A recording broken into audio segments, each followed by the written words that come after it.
이런 위기를 어떤 극복할 수 있는 방법 중에 하나가 뭐냐면 어떻게든 빨리 트럼프를 제거를 해버리는 거예요. 표현이 그렇지만 빨리 탄핵을 해버리는 거예요. 탄핵을 해버려서 정치적으로 이렇게 그 폐인을 시켜버리는 거예요. 정치적으로 그냥 완전히. 자꾸 놔두게 되면은 이게 계속 이렇게 물고 들어가요. 빨리 도려내버리는 게 현명한 방법이에요.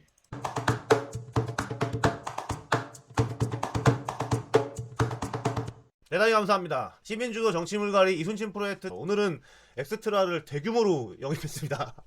이번 주 방송을 이어가 보도록 하겠습니다. 지난주에 원래 하려던 얘기였죠. 미국의 대선 관련해서 트럼프 관련한 얘기. 근데 시간이 없어서 못했는데 그러고 나서 하루 이틀 있다가 바로 난리가 났죠. 막 미국의 국회의사당인가요? 그거를 갖다가 트럼프의 그 부대들이 습격이라고 해야 되나? 뭐 아무튼 그 상상하기 어려운, 전 처음에 가짜뉴스인 줄 알아. 진짜더라고요.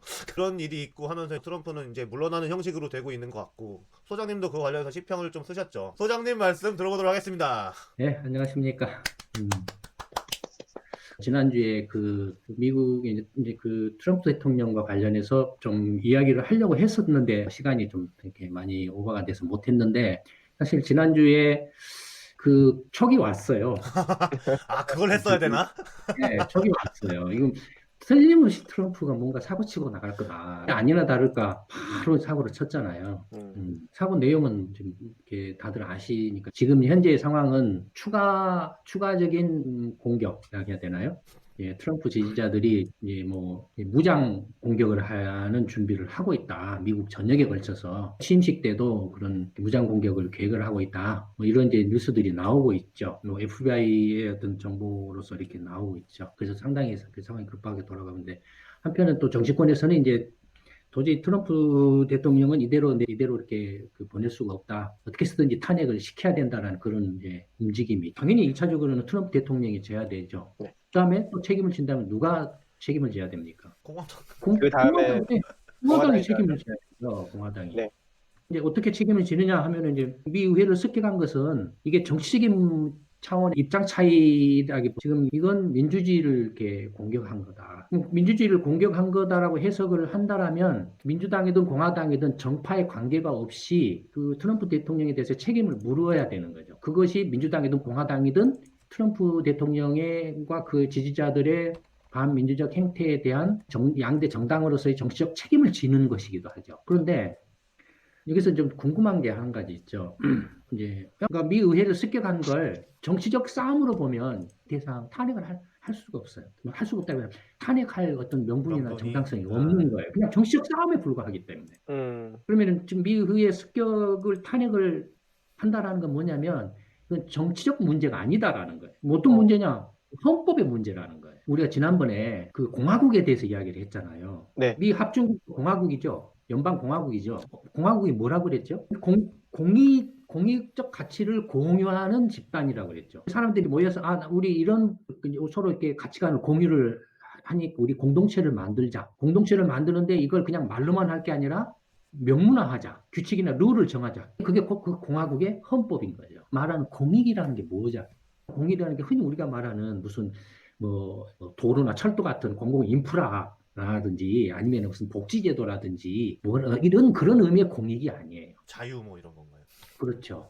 그런 거예요. 공동체의 공익적 가치는 사실은 개인의 어떤 그 존엄성, 개인을 인정해주는 것에 기반을 하고 있어요. 이런 것들을 인정하고 보장해주기 위해서는 그럼 어떻게 하면 되느냐? 하기 위해서 한 게 뭐냐면 공화국의 권력 구조를 규정하는 거예요. 헌법이라는 게 그렇게 구성이 되어 있죠. 그걸 규정한 거예요. 헌법에. 미국이 합중 헌법에. 다른 나라의 민주주의 국가들의 헌법도 대부분이 그런 식으로 되어 있어요. 권력 구조를 어떻게 만드느냐? 여러 가지가 있을 수 있죠. 그 중에 하나가 민주주의 방식이다. 상권 분립에 꼭 민주주의 방식이 아니더라도 다른 방식으로 어떤 국가를 경영할 수도 있잖아요. 예를 들어서 조선민주주의인민공화국 그것도 공화국이잖아요. 중화인민공화국 거기도 공화국이잖아요. 근데 그런 데는 공익적 가치관이 다르다라는 거예요. 개인의 어떤 그 기본권과 개인의 기본권을 바탕으로 한 권력구조, 즉 민주주의 권력구조를 규정하는 것까지가 헌법이에요. 이 헌법을 바탕으로 해서 이제 정당을 만들고 국가를 경영하는 이제 경합을 한다 이거예요. 네. 근데 이 국가를 경영하는 트럼프 대통령이 자기 지지자를 동원해가지고 의회를 습격했다라는 건 정치적 행위를 넘어선 헌법에서 규정한 권력 구조의 틀을 공격을 해버렸다라는 거예요.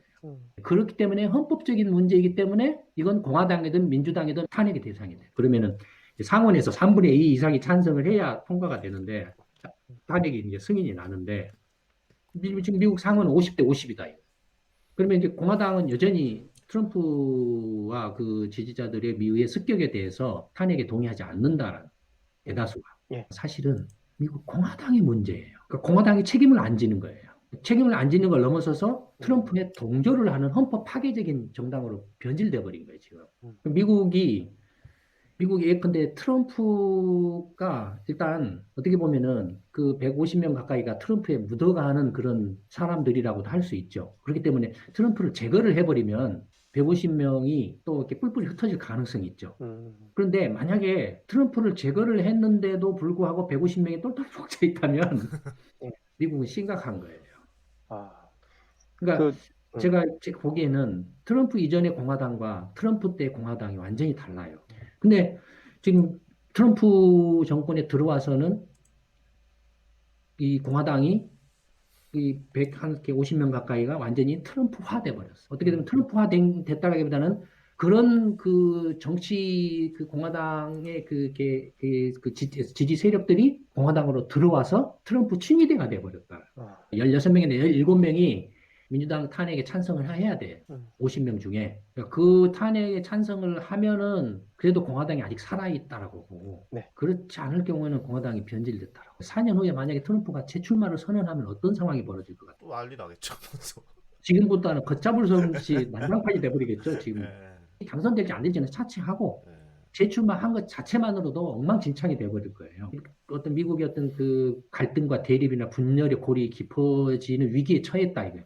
이런 위기를 어떤 극복할 수 있는 방법 중에 하나가 뭐냐면 가장 어떻게든 빨리 트럼프를 제거를 해버리는 거예요. 표현이 그렇지만 빨리 탄핵을 해버리는 거예요.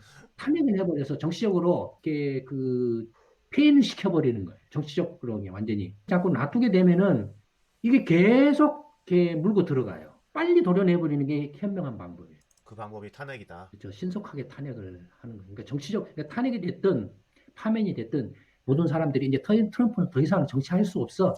그리고 트럼프 이렇게 빠돌이들이 포기하게 만드는 거예요. 그래서 한국의 경우에 기존 정치권에 대해서 이놈도 아니고 저놈도 아니야. 그놈이야. 회전문식이야. 야, 그렇게 니네들 사람이 없냐. 왜 그놈이냐. 도대체 나오는 놈이 왜 똑같은 놈들이냐. 빨리 드러내버리는 게 민주당이든 국민의힘이든 뭐든 기존 정치 정당들을 빨리 갈아치워버리는 게 빨리 물갈이 해버리는 게 가장 암적인 어떤 구심 세력들을 빨리 제거를 해버리는 게 그런 그 일베든 태극기 부대든 아니면은 대깨문이든 뭐든 이런 세력들을 완화시켜버리는 가장 효과적인 방법이에요. 근데 이걸 제거를 안 하면은 절대 안 없어져요. 그대로 있으면 이제 그것에 올라타는 놈들이 나와요. 지금 이제 이번 미국의 트럼프 탄핵과 관련해서 탄핵의 의미가 뭔가에 대해서 이야기를 좀 해봤습니다.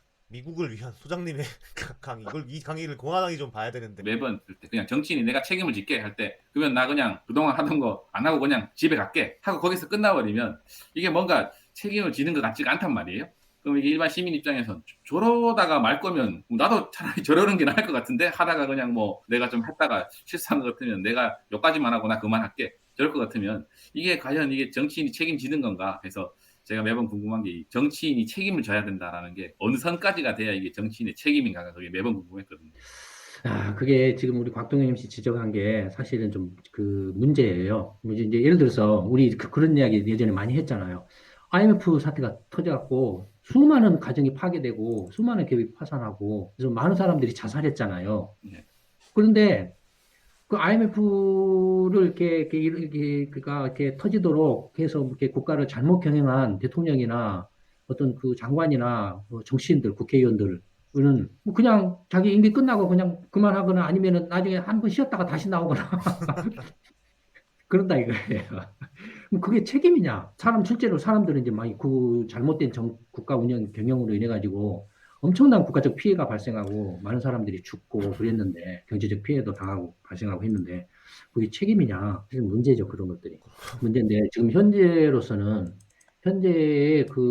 이렇게 헌법이나 법률 규정상으로는 선출직은 그냥 그 사람이 비리나 부정부패 행위를 저지르지 않는 한 무능에 의한 무능과 무지에 의한 그 국가 경영 실패에 대해서는 형사적 책임이 지 않는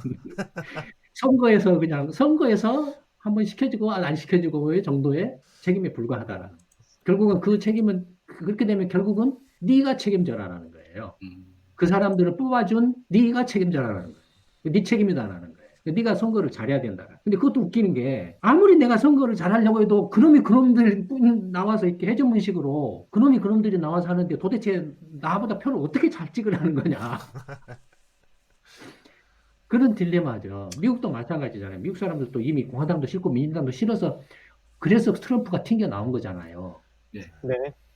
그래서 그냥 거기에 그 기회를 틈타가지고 트럼프가 공화당이라는 간판을 빌려가지고 툭 튀어나온 거잖아요. 그러니까 사람들이 이렇게 기존 정치에 대해서 이렇게 혐오하고 실증 이렇게 정말 진절머리를 내면은 그런 포퓰리스트들이나 사기꾼들이 툭 튀어나오고 혼란에 빠져버린다. 근데 그걸 막거나 그걸 어떻게 그 재발을 방지하기 위해서 강력한 형사적 처벌을 할 방법이 없다라는. 결국에는 네가 표를 잘 찍어라 이건데 나는 표를 잘 찍고 싶어도 제대로 되면 찍어주고 싶어도 제대로 된 놈이 있어야 내가 찍어주지. 그래서 그런 어처구니없는 한계들이 있기 때문에 그래서 이순신 프로젝트를 하는 거예요. 억울하면 내가 해야 되는 거군요.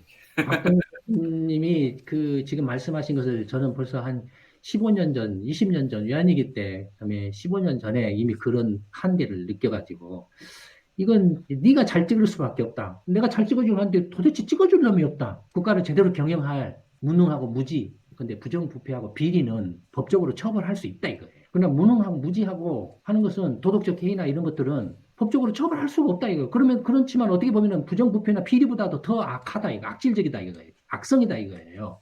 IMF가 이렇게 누가 이렇게 그 띵가먹고 비리를 저질러서 터졌나요? 아니거든요. 무능하고 무지하고 도덕적 해이 때문에 생겨난 거거든요. 그 터진 거거든요. 그러니까 오히려 무능하고 무지나 도덕적 해이가 더 심각한 거예요. 근데 이걸 막을 방법이 없어요.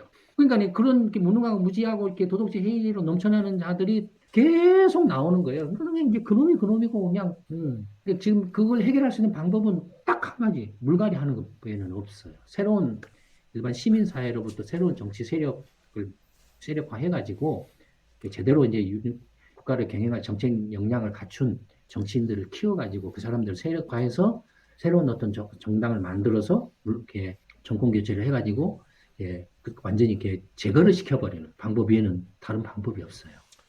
한국도 미국도 모두 이순신 프로젝트가 필요하다는 결론이었습니다. 오늘 방송 마치겠습니다. 대단히 감사합니다. 또 감사합니다. 감사합니다. 아유, 수고하셨습니다. 오늘은 엑스트라를 대규모로 영입했습니다. 그러면 한 분씩 소개를 해보겠습니다. 먼저 정책 아카데미 3기 김상우님 박수. 네, 안녕하십니까. 저는 정책 아카데미 3기 수료한 김상훈이라고 하고요. 지금 현재 전라남도 광주에서 광주 우남동에서 한의원을 운영을 하고 있습니다. 지금 우남동에서 한의원 10년째 됐네요. 10년째. 이제 정책 아카데미 참여하게 된 계기는 이제 소장님 경제 시평을 좀 보다가 뭐 소장님과 뜻이 좀 많이 생각이 비슷한 것 같아서 참여를 하게 되었습니다. 네, 끝이요. 자, 그러면은 왼쪽 하단에 보이시는 분, 영남일기 좋은 기름 오일 선생님 모셨습니다. 네, 안녕하세요. 반갑습니다. 저는 서울에 지금 거주하고 있고, 지금 전기 공사나 진단을 하고 있는 회사에서 일을 하고 있고요.